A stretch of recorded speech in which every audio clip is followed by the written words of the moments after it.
اعوذ باللہ من الشیطان الرجیم بسم اللہ الرحمن الرحیم الحمد للہ رب العالمین اللہم صلی علی سیدنا و مولانا محمد النبی الرحمتی وعلی آلہ و آبائہ و اجدادہ اجمعین برحمتک یا ارحم الراحمین۔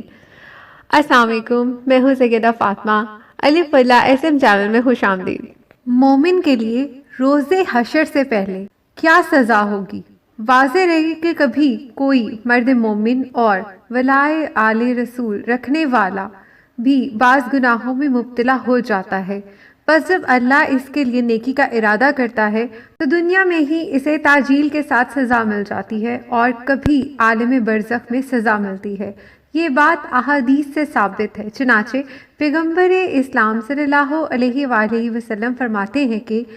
پروردگار عالم جب کسی بندہ گنہگار کا مرتبہ بڑھانا چاہتا ہے تو اسے بیماری میں مبتلا کر دیتا ہے،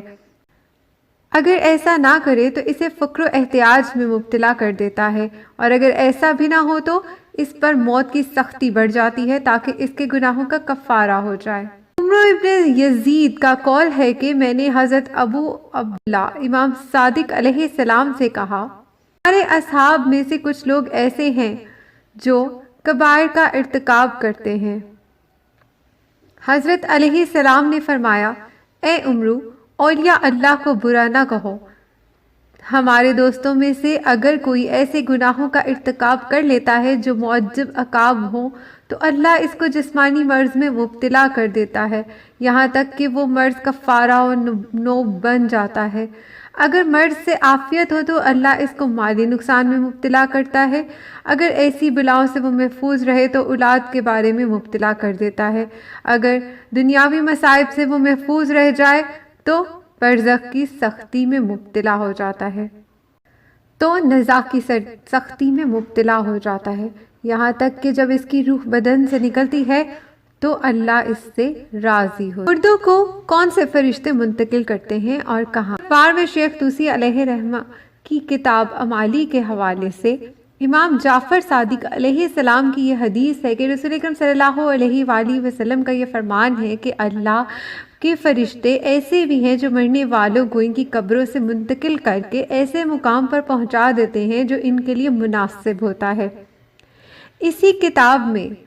اوالی النسائی کے حوالے سے سند صحیح کے ساتھ کمیل ابن زیاد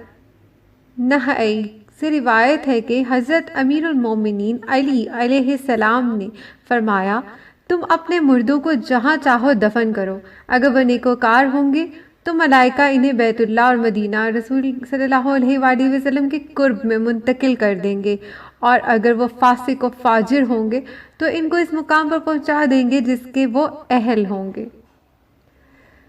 شیخ الطائفہ شیخ طوسی علیہ رحمہ نے کشف الحق میں اپنی سند سے ابو بصیر سے روایت کی ہے کہ انہوں نے کہا،